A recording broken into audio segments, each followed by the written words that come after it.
Hola, hola, mil bendiciones a todos los oyentes, a todos los que están conectados a través de este medio, siguiendo este gran especial reto de lectura y estudio de toda la Biblia. ¿Cuántas veces usted intentó hacerlo? Comenzó y abortó este proyecto de leer la Biblia porque de pronto se desanimó a leer muchos versículos, al no entenderlos, pues se desalentó, se desanimó, pero que lo estamos haciendo a través de este medio de una manera comunitaria y tratando de poder al máximo dar más claridad con la guía del Espíritu Santo de cada capítulo de la Biblia. Bueno, hoy vamos a introducirnos al capítulo 6 del libro de Levítico. Este maravilloso especial libro que hace parte de la Torá o del Pentateuco, que comúnmente se le dice el Vayikra hebreo o el Levítico, que apunta siempre a la parte sacerdotal, todo el oficio sacerdotal, y que fue puesto como mandamiento. Recordemos que estos mandamientos impuestos por Moisés era con el fin de dirimir, de corregir, de dar un orden comunitario.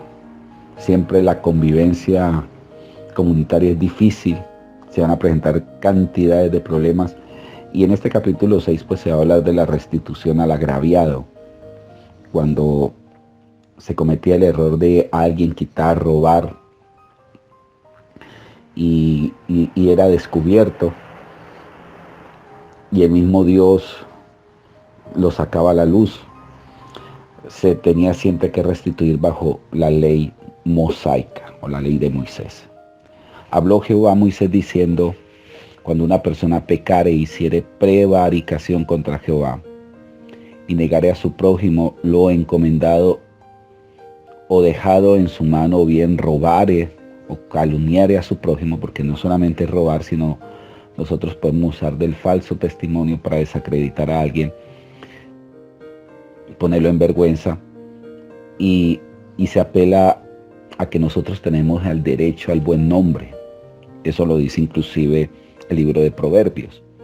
Y dice que habiendo hallado lo perdido, después lo negare y jurar en falso en alguna de todas aquellas cosas en que suele pecar el hombre, entonces habiendo pecado y ofendido, restituirá aquello lo que robó, o el daño de la calumnia, o el depósito que se lo encomendó, o lo perdido que halló. A todo aquello sobre que hubiere jurado falsamente lo restituirá por entero a aquel a quien pertenece. Es decir, que no se restituye una parte, o allí le adelantó esto, no se tenía que restituir completamente. E inclusive la restitución bíblica, la parte de Dios, es el doble. Restituirás el doble. Y para expiación de su culpa traerá a Jehová un carnero sin defecto, es decir, que después se tenía que presentar sacrificio, porque primero se restituía a la persona agraviada, a la persona ofendida, pero después se tenía que poner en paz con Dios, y esta restitución iba precedida de esta especie de sacrificio. Se tenía que presentar un carnero sin defecto, conforme a su estimación, y lo dará el sacerdote para la expiación, y el sacerdote hará expiación por él delante de Jehová, y obtendrá perdón de cualquiera de todas las cosas en que suele ofender. Es decir, que el sacrificio a Dios tenía que ir supeditado a la restitución a la otra persona. Eso no era que yo ir a pedir perdón a Dios y no restituir, no. Dios mandaba a través de estas leyes restituir primeramente y después presentar su sacrificio para remisión. Después del verso 8 nos habla de las leyes de los sacrificios. Eran varias leyes. Habló aún Jehová a Moisés diciendo: manda a Aarón y a sus hijos y diles: esta es la ley del holocausto. Es decir, que el holocausto estaba precedido de unas normas específicas. El holocausto estará sobre el fuego encendido, sobre el altar toda la noche. Hasta la mañana el fuego del altar arderá en él. Ahora, siempre estos altares apuntan a la cruz. El sacerdote se pondrá sus vestiduras de lino. Cuando usted siempre vea la palabra lino, es sinónimo de la gracia de Dios. Porque el lino es una vestimenta muy suave. El lino no es caloroso. Y aquí dice, y vestirás calzoncillo de lino. Por allá en el libro de Ezequiel, capítulo 44, verso 18, habla de las vestimentas de los sacerdotes. Dice que tendrán turbante de lino, tendrá sobre sus cabezas calzoncillos de lino sobre sus lomos, y no se va a ceñir cosa que los haga sudar. ¿Por qué? Porque el sudar es sinónimo de lo humano, hacer las cosas humanamente, eso que trae cansancio, eso que trae frustración. Cuando nosotros a las cosas de Dios le metemos nuestra mano, todo va a fracasar.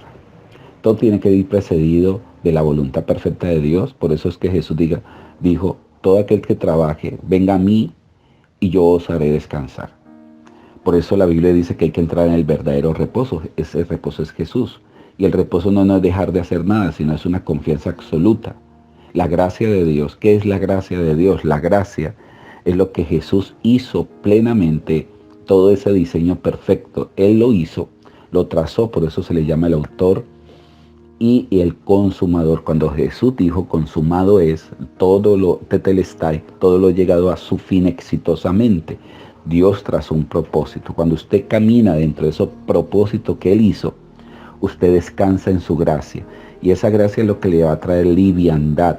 No una vida de liviandad, sino es un trabajo de liviandad. Es decir, todo se hace más fácil de acuerdo a su voluntad. Aquí, que es lo difícil, desprender mi voluntad humana, que es tan obstinada. Nosotros somos orgullosos, altivos, queremos hacer las cosas a nuestra manera y no a la manera de Dios.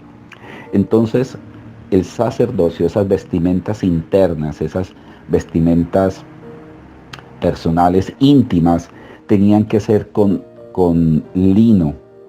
Por eso aquí el sacerdote dice, vestirás calzoncillos de lino sobre su cuerpo, y cuando el fuego hubiere consumido el holocausto, apartará él la ceniza de sobre el altar y las pondrá junto al altar. Ese fuego, ese juicio de altar, era muy fuerte, y por eso estas vestimentas eran sumamente suaves. Eso es la gracia de Dios, infinita gracia de Dios. Bueno, usted va a encontrar aquí todo lo concerniente a los sacrificios. Vamos a poder más adelante ahondar un poco más respecto a todos estos temarios. Bueno, que tengan un excelente día. Estaremos mañana con el siguiente capítulo. Bendiciones.